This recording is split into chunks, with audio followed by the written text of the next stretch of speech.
Hello dear students, today is the question 18 of the chapter 3 circle। इसके question number 18 में देख लेते हैं क्या कहा गया है। इसमें कहा गया है दी हुई त्रिज्या के एक ऐसे वृत्त की रचना कीजिए जो दिए हुए दो वृत्तों ए और बी को स्पर्श करता है। ध्यान दीजिए कि ऐसा ही क्वेश्चन आपने प्रीवियस किया है, क्वेश्चन नंबर 17। ये बिल्कुल उसी के जैसा है, उसमें और इसमें बस अंतर यह है कि वहाँ पर आपको एक वृत्त में उसकी परिधि पर कोई बिंदु भी दिया गया था, यहाँ पर कोई बिंदु आपको दिया गया नहीं है। यहाँ दो वृत्त दिए हैं ए और बी, जिनसे स्पर्श होकर जाने वाले आपको अभिष्ट वृत्त की रचना आपको करनी है। चलिए देख लेते हैं। इसकी भी 3 कंडीशंस होंगी। कंडीशन फर्स्ट, जब अभिष्ट वृत्त दिए हुए वृत्तों को बाहर से स्पर्श करे। कंडीशन सेकंड, जब घेरता हुआ स्पर्श करे दोनों को। और कंडीशन थर्ड, जब एक को घेरते हुए और एक को बाहर से स्पर्श करे। तो बात कर लेते हैं हम कंडीशन फर्स्ट की। जब अभिष्ट वृत्त दिए हुए वृत्तों को बाहर से स्पर्श करता है, तो इसके लिए सबसे पहले हम दो वृत्त खींचेंगे, दिए हुए वृत्त। तो स्टूडेंट्स, स्क्रीन पर आप देख सकते हैं हमने दो वृत्त खींच लिए हैं, वृत्त ए और दूसरा वृत्त बी। इनके केंद्रों को मिला देना है। दोनों के केंद्रों को मिलाकर आगे और पीछे बढ़ा देना है। इसको आगे बढ़ाया और इसको भी आगे बढ़ाया। अब हम देख रहे हैं कि ये बढ़ाए गए दोनों, ये जो बीच के केंद्रों के बीच की जो दूरी थी, ये रेखा हमने खींची थी। इस रेखा ने इन दोनों वृत्तों की परिधि को दो बिंदुओं पर काट दिया है। इनके नाम हम रख रहे हैं बिंदु य और बिंदु रे। अब आपको य से आगे और इधर रे से आगे दी हुई दूरी लेनी है, अर्थात दी हुई त्रिज्या लेनी है, यानी जो अभिष्ट वृत्त आप खींचने जा रहे हैं उसकी त्रिज्या। तो आप मान लें कि ये उस वृत्त की त्रिज्या होगी जो आप खींचेंगे यहाँ पर। तो आपने इतनी त्रिज्या से यहाँ चाप लगाया बिंदु य को केंद्र मानकर, उसी दूरी से बिंदु रे को केंद्र मानकर भी आपने एक चाप लगाया।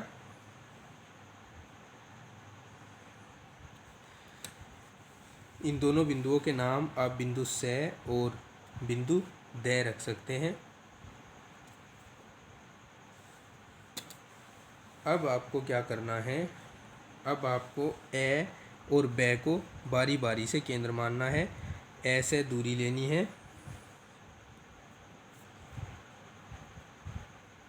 और आपको लगाना है एक चाप, you can see on the screen. इसी तरह बिंदु बे को केंद्र मानना है और दूरी लेनी है बे दे, फिर आपको चाप लगाना है।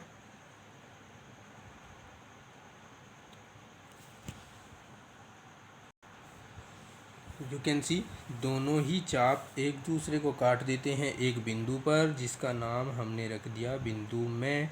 अब हमें अपने प्रकार में य से लेकर से तक की जो हमने दूरी ली थी, यानी अभिष्ट त्रिज्या जो हमने ली थी, वही दूरी हम लेंगे और बिंदु में पर रखेंगे और अभीष्ट वृत्त यहाँ खींच देंगे जो दोनों वृत्तों को स्पर्श करता हुआ जाएगा।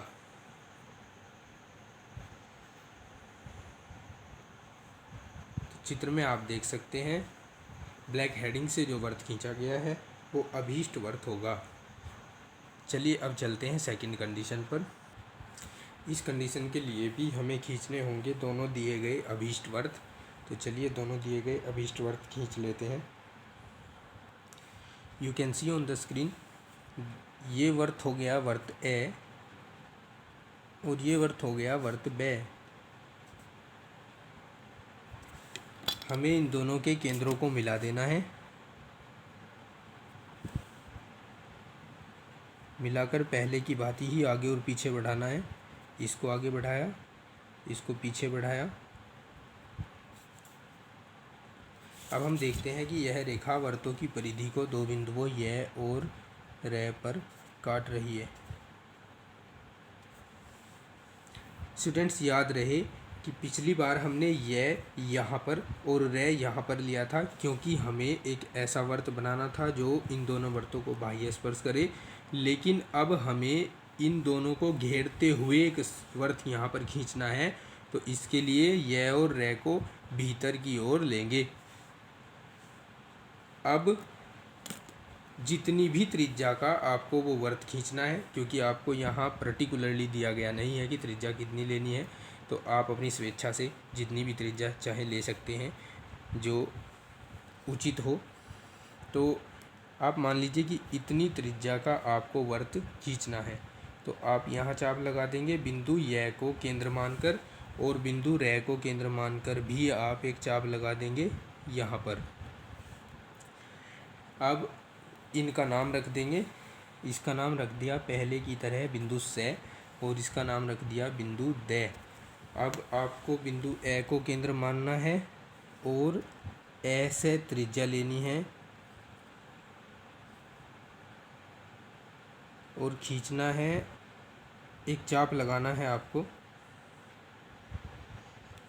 इसी तरह अब बिंदु बे को केंद्र मानना है और बे दे त्रिज्या लेनी है, बे दे त्रिज्या लेनी है, और यहाँ भी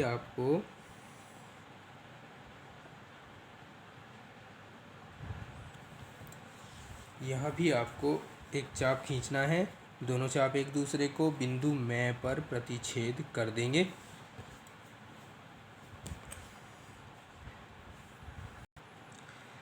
अब आपको फिर से अपना कंपास लेना है, बिंदु य पर रखना है और य से दूरी लेनी है, और बिंदु में को केंद्र मानकर आप जो वर्त अब खींचेंगे वो अभीष्ट वर्त होगा। You can see on the screen, black heading में आपको जो वर्त दिखाई दे रहा है वो अभीष्ट वर्त है। अब बात करते हैं इसकी थर्ड कंडीशन की। कंडीशन 3 में आपसे कहा गया है कि जो अभीष्ट वर्त आप खींचेंगे वो दोनों वर्तों में से एक को बाह्य स्पर्श करेगा और दूसरे को घेरता हुआ स्पर्श करेगा। तो इसके लिए भी हमें पहले सब दिए गए दोनों वर्तों को खींचना होगा। तो चलिए दिए गए दोनों वर्तों को खींच लेते हैं। तो आप देख सकते हैं हमने दोनों वर्त खींच लिए हैं, एक वर्त ए और दूसरा वर्त बे। बच्चों ये ध्यान रहे कि अब की बार हमने वर्त ए को छोटा और वर्त बे को बड़ा बनाया है, क्योंकि वर्त ए को छोटा बनाकर ही हम यहाँ पर प्रॉपर एक वर्त खींच सकते हैं, यानी बिना गलती किए एक वर्त अभीष्ट वर्त यहाँ बना सकते हैं। तो अब नेक्स्ट स्टेप, तो अब इस स्टेप में आपको दी हुई त्रिज्या, यानी जो अभीष्ट वर्त आप खींचेंगे उसकी दी हुई त्रिज्या, जो भी त्रिज्या आप लेंगे, और इस वर्त ए की त्रिज्या के अंतर के बराबर दूरी अपने कंपास में लेनी है। चलिए इस बात को समझ लेते हैं। मान लीजिए कि मैंने ये जितना प्रकार खोला हुआ है इतनी त्रिज्या आप लेंगे जो अभीष्ट वर्त आप खींचने जा रहे हैं उसकी। तो आपने स्केल लिया और यहाँ थोड़ा रफ वर्क किया, आपने एक रेखा खींची। अब इस रेखा में से उतनी दूरी आपने रख ली जितनी त्रिज्या का आप अभीष्ट वर्त खींचना चाह रहे हैं। यहाँ से यहाँ तक ये हो गई। अब इसमें से जो इस वर्त की त्रिज्या है, जैसे इस वर्त ए की त्रिज्या इतनी है, ये डिस्टेंस आप देख सकते हैं, इतनी त्रिज्या आप इसी बिंदु को केंद्र मानकर इसमें से हटा दें। अब आगे जो डिस्टेंस बचेगी ये डिस्टेंस अपने कंपास में आप काउंट करें और बिंदु ए को केंद्र मानकर आप एक चाप लगा दें। आप देख पा रहे हैं कि लगभग वर्त ए की त्रिज्या के बराबर ही है, उससे थोड़ी कम है, कोई बात नहीं, होने दो। अब अगला स्टेप क्या है? सेकंड स्टेप में आपको इस वर्त बे की त्रिज्या और जो आप त्रिज्या लेने जा रहे हैं अभीष्ट वर्त की, उसकी त्रिज्या, दोनों को ऐड करना है। मान लीजिए आपने ये रेखा खींची थी, अभी इतनी आपने त्रिज्या ली थी, उसमें इस वर्त बे की त्रिज्या को और ऐड करना है। ये वर्त बे लिया हमने, इसकी त्रिज्या नापी और नापने के बाद इस रेखा को थोड़ा पीछे बढ़ा लिया और यहाँ इसी बिंदु पर रखकर आपने एक चाप लगा दिया। अब आप इन दोनों चापों, ये और ये, इन दोनों के बीच की दूरी लेंगे।